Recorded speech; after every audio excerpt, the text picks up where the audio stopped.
Hello. Hello. Okay, so today we are now finally in position because we had some gremlins in the building. And I'm going to be talking today to Michelle of Ataji Haircare. Let's make sure that we can say hi to everyone. Hello. Hello.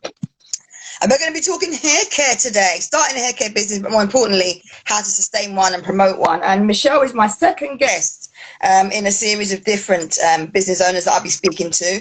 I did write some questions, so I'm going to bring those up and we're going to get started. And I'm also going to request that if you're watching live or taking part in the live, you can just send an invitation out to some of your people that may or may not be around to see it. And we will talk live now and just share some quick tips in relation to getting started in hair care, and will be relevant to beauty businesses as well. Very keen to share tips on these kind of topics because, as we know, the industry for beauty and hair is one that's quite popular, and there are many people that are not really sure on what to do, how to do it. And some of the tips that I'm sure will come out of today's live are actually transferable to other businesses as well. So we're going to talk skincare, hair care mainly, but tips that will be relevant to hair care businesses. So let's start. Okay, just gonna make sure I get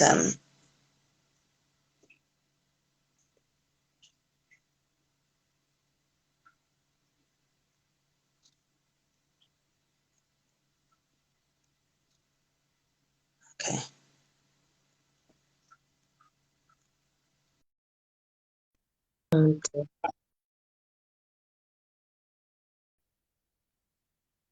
Okay, Good you're back now. afternoon. Good afternoon. Okay, so let's get into it.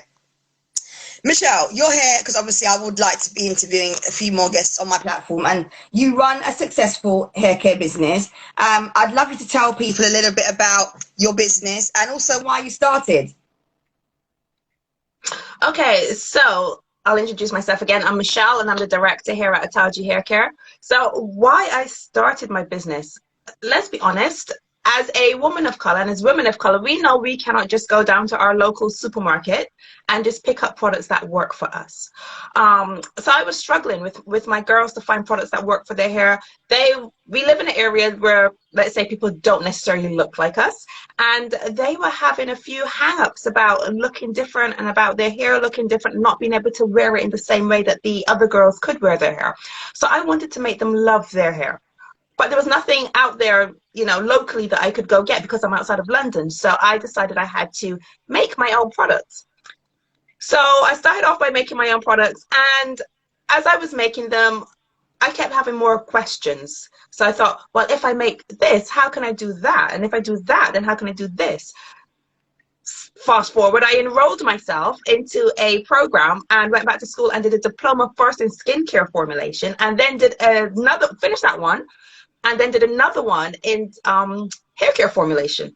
Wow, wow. And I basically made what I needed. And I know, and that is like, I guess you kind of shortened that for the purpose of today's live, but I know prior to this, you were also doing a role that you enjoyed. Are we able to hear a little bit about that? Do I say that again? I didn't hear that question. Prior to doing hair care, you were doing something else as well, weren't you? You had another job before giving up. Yes, I was actually. I was working for an airline. I'm not going to say which airline, but I was working for an airline, and I worked there for, I think, 17 years. Wow. Yeah, so I was very much in love with my job and very much in love with my role there.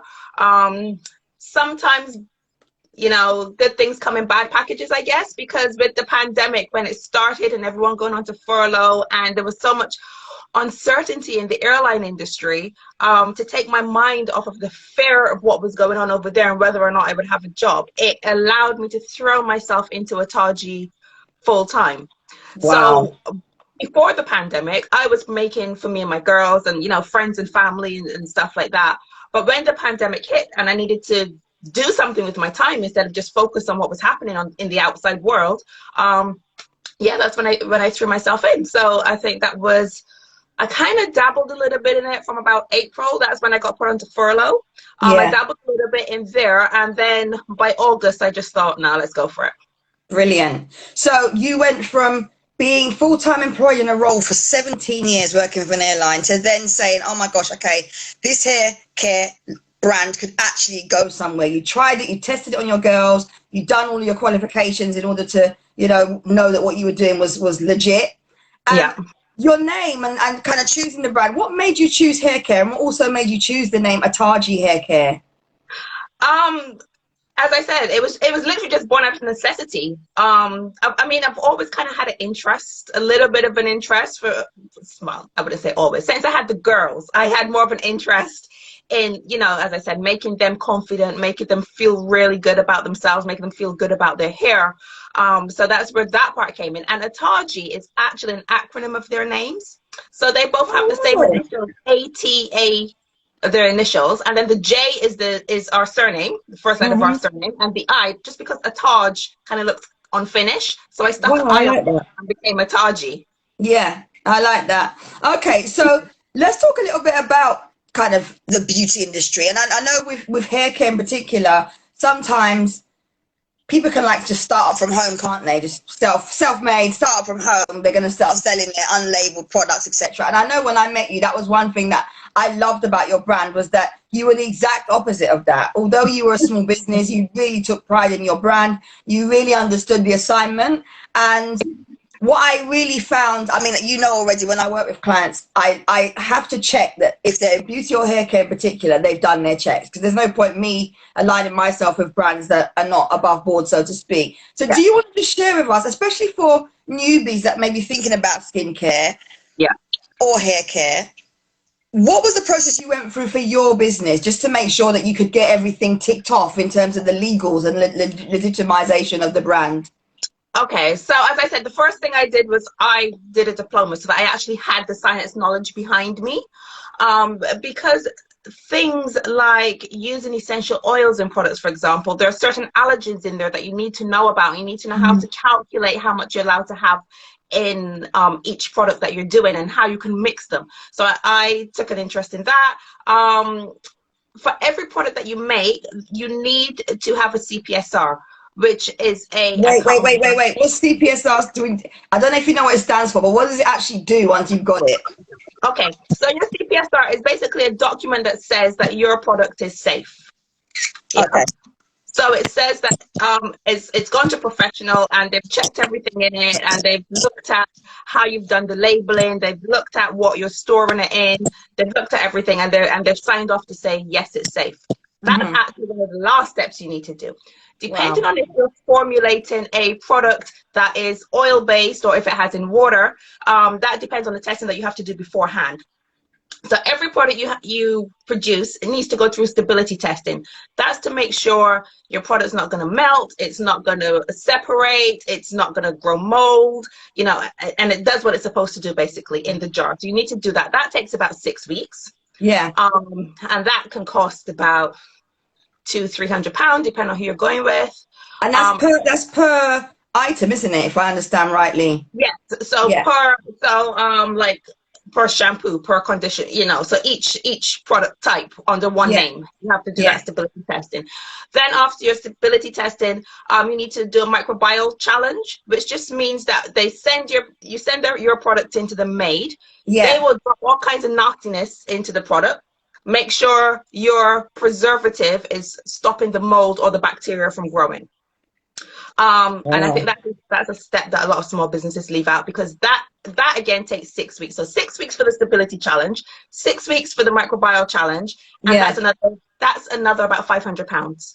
So it's quite costly then. Do you think that can be one of the reasons why a lot of hair care businesses in particular, and skincare, but obviously your hair care, so I want to talk about that. Do you think that's one of the reasons why there are a lot of, I guess, unapproved and unsigned off products on the market? Because that's quite a lot that you've invested, isn't it? When I think about your product range, which I can see behind you, and actually, let me just say, I mean, I'm not selling or anything, but Ataji Haircare, I can endorse as a brand that I use in my hair and my daughter's hair. We went to see Michelle. She came down to Croydon. You might have seen her in my pictures. And I went along to her stand, and my daughter was with me, and she was like, "Oh, is that the lady whose products I'm always using at the house?" So she is a brand that I wholeheartedly endorse. This is the mango and rosemary. But for each of these products, what you're saying is you have done testing, and you know, you've got the ingredients and everything written down nicely, you've got your socials on there, so all of that is an investment, right? All of that is an investment before you can even bring it to market. And one of the things that I found really frustrating when I started is I can look around at a lot of the different brands that are out there and I can see what they're selling. And just from looking at the labeling, I know that they haven't done what they're supposed to do, because you're not allowed to have the labeling in a certain way. It has to follow a particular standard. And it's just, there's a lot of brands out there that are not doing that. So as a small brand, you know, when people say to you, oh, but your little butter is £13.50, they've got no idea how much I've actually had to invest in that product before I can bring it to market, before I can do anything. That is such a good point, because it's not even just that as well. You've forgotten the important thing, which I know you put your heart and soul in, and that's the time. Because you personally mix and make those products yourself. So I know this might be like, obviously it varies for different products, but how long does it take on average to like mix and blend? And I know you do a lot of testing and sniffing. How long does that take? So initially, to come up with the formulation, that can take weeks, because when I'm coming up with a formulation, I'll write it out. I get the idea, and then I'll go off and make it. I might not like it the first 5-6 times I make it. I'll make adjustments. I might not like the smell. I might not like the texture. Or something as simple as it might not stand up when I put it into a heated area. It might melt. So I'll think, oh, well, I can't use that one, so I've got to go back to the drawing board and, you know, do it again. So I've had some products. I think my honey conditioner, that took me months and months, because I wasn't happy with the smell, so I had to keep going back and doing it again. That took me absolute months to bring to market, because as I said, I had to do all of that, then I had to I have to test it on my hair, because I do it on me first before I do it on the girls, because you know, I'm the guinea pig. Once it works on me, then I'll start to play with it on them. Once it works on them, I'll start to gift it to other people. But I love that. I do love that. Just picking up on that point you made about testing the scent and things like that. One of the things I know about your brand, again, that I love, is that your scents are not the typical scents, your combos. And obviously we haven't got time to discuss all of those now, but that again is time. It's you actually saying, okay, I've thought about this, I've tested, I've, you know, tried it before going to market. So it's very different to, you know, let's say me whisking up some, you know, shea butter and a few essential oils for skin, or mixing up some essential oils with, you know, a particular blend for hair, because you've actually done all the tests. You've vetted the products before they go into the market. So it's great that you're doing that, because as I said, there are a lot of businesses out in the market which unfortunately aren't doing that. And I guess the risk of not validated and checking and being verified by the legal authorities anyway is that should anything happen, you know, with products, which I know you've never had this incident, but if anything ever happens with someone who's not registered or done the checks that you have done, they can get in really big trouble, can't they? They can get in big trouble, but then from the consumer's point of view, if it hasn't been registered and you're using the product, I'm not sure you've got a leg to stand on if you wanted to say sue the person, because that person would be unlikely to have, I mean, they're probably unlikely to have insurance. I'm not sure. I don't want to, you know, state that, but for instance, I have my insurance done, so that if anything did happen, I'll go to my insurance company. They'll you know, they'll back me, or they'll sort it out for me. So yeah, you could actually put yourself in quite big trouble if someone tried to sue you, or from the consumer's point of hand, you might not be able to sue the person because their product might not have been tested. So great point. All right, so I want to ask you another question, and this is one you're probably very, you know, familiar with when someone comes to you, because there are so many hair care products in the market. What makes Ataji hair care different? What would you honestly say, like, aside from it being unique blends and stuff, why would you say Ataji's different from others that are in the market? For one, my USP is I do not use coconut oil in my products. And the reason for that is, well, number one, I like to be different. But number two is there's so many products out there on the market with coconut oil, and people aren't having the results that they want. And it's because if you've got healthy hair, you're not lacking protein. Coconut oil is protein. basically. So if you keep putting Ah, more and more protein into your hair, it has the opposite effect, and it starts to make your hair brittle and break off. And I know that from personal experience, because it's the reason why I had to make the products for my youngest daughter, Atia, because everything that I could find had coconut oil in it. There wasn't much around, and what was around had coconut oil, and her hair would always have a really bad reaction. It would literally turn into straw. And wow. but I kept thinking, well, I'm not doing it properly. Maybe I'm not leaving in the coconut oil enough. So I kept putting more and more coconut oil, and it would come out more and more matted, more and more tangled. It just got worse and worse as we went along. Mhm. So somebody just said that happened to me. You see, it happens to a lot of people, and they don't actually realize that it's the coconut oil that's causing the problem. So that is how I'm different to a lot of the other brands out there. I do stay away from coconut oil. Yeah, interesting. I didn't even realize that, and I'm obviously a fan of the product. But in terms of the coconut oil, again, that's something you probably wouldn't have realized had you not done, the testing and the studying that you did. Because to be Yes, fair, there are exactly. a lot of brands that have Yeah. coconut oil.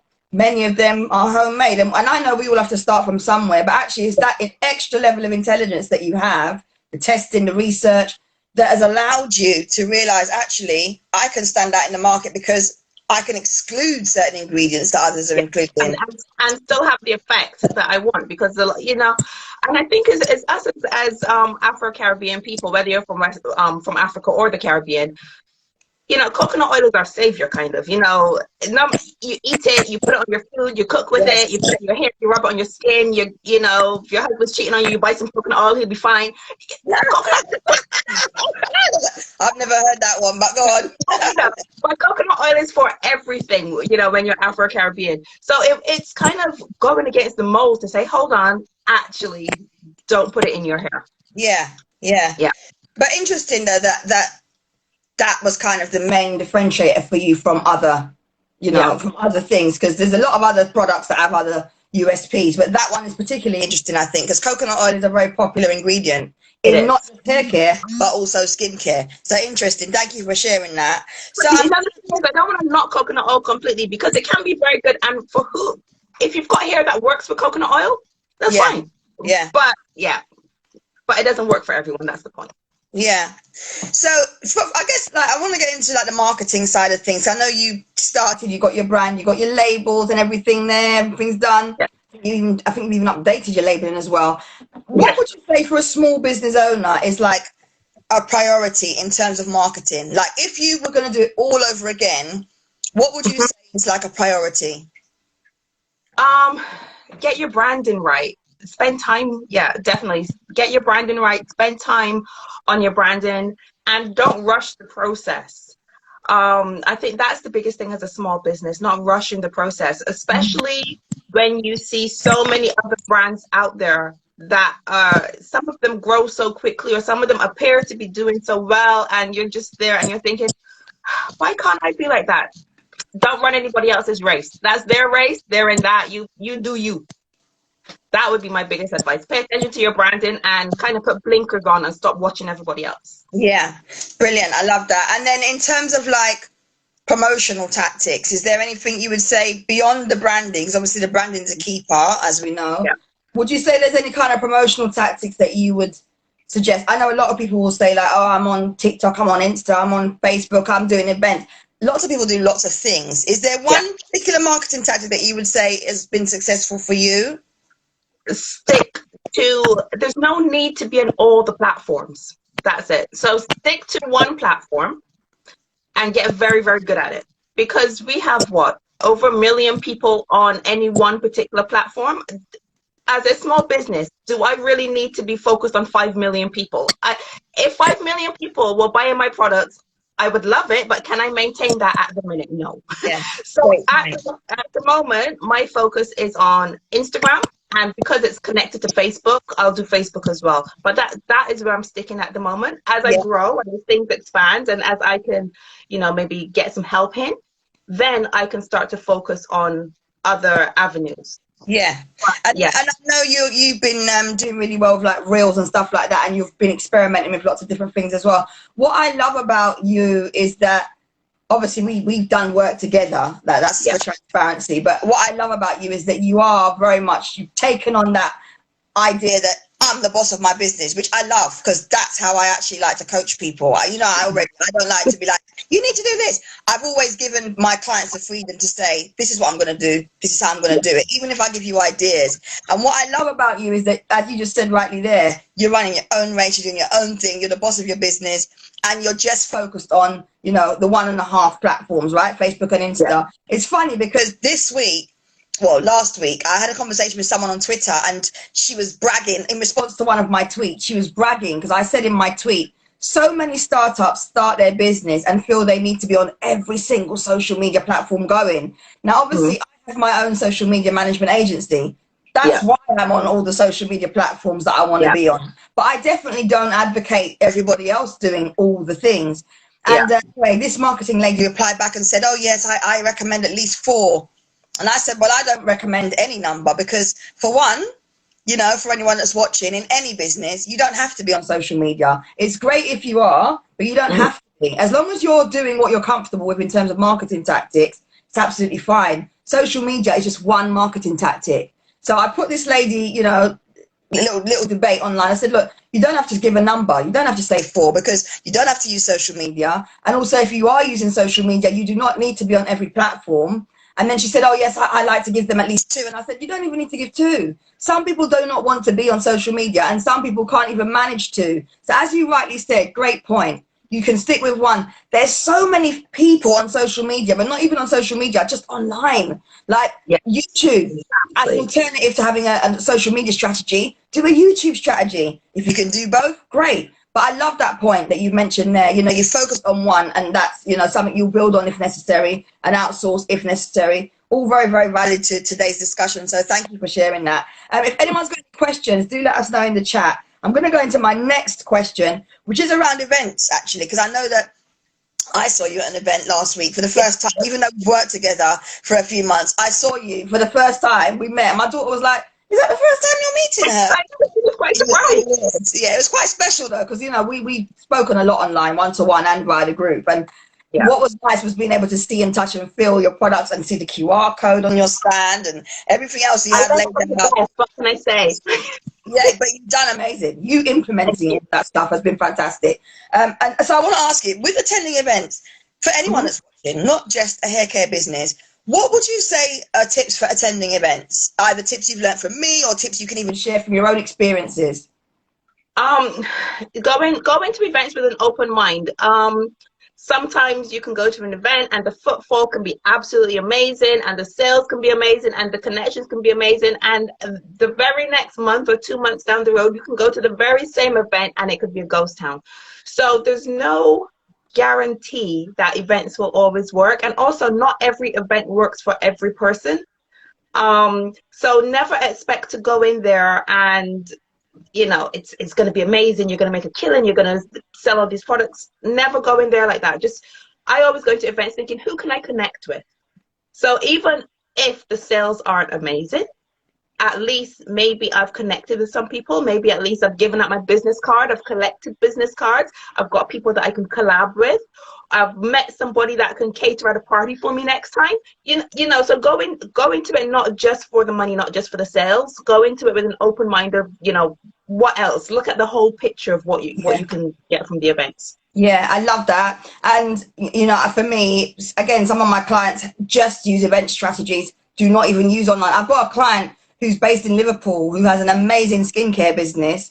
And we've been coaching together for 6 months, but she said to me in the final months, V, you know what, I'm going to listen to your advice. She said, in social media is not really my thing, so I'm going to outsource that.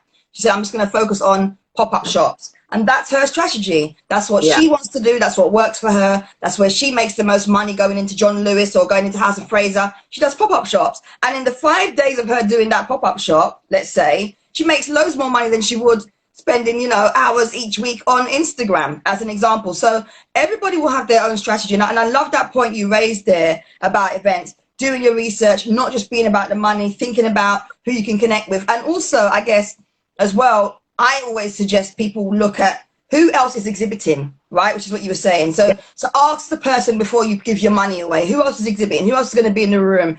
Who else is, going to be speaking? Because that will give you an idea of the caliber of people and also the ticket price. right? Yeah.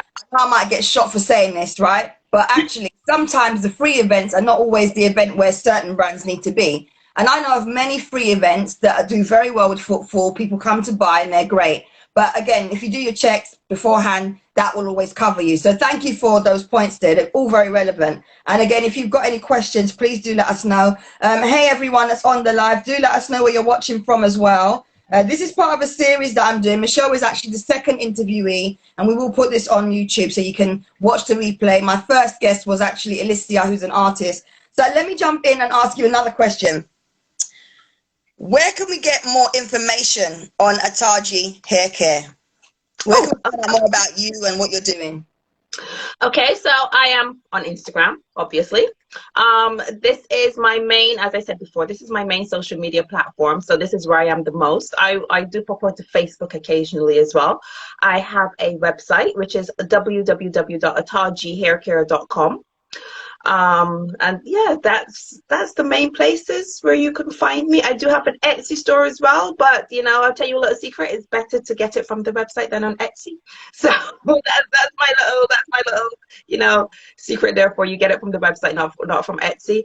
I'm going to wrap up and ask you a question on the spot, actually. I know this has just come to me because as I think about it now, it's relevant to what you were just saying. But in terms of your business, if obviously, as I said, you've done some work with me, you've also done lots of work on your own, you started up on your own, and when you invest in your business, when you invested in your business, and I know you've done it on multiple occasions, we've worked one-to-one, we've done group coaching, what would you say to someone who's got a skincare business who may be like really struggling and considering coaching? Not necessarily with me, just generally. Do you feel that coaching does help in terms of like moving you to where you want to be?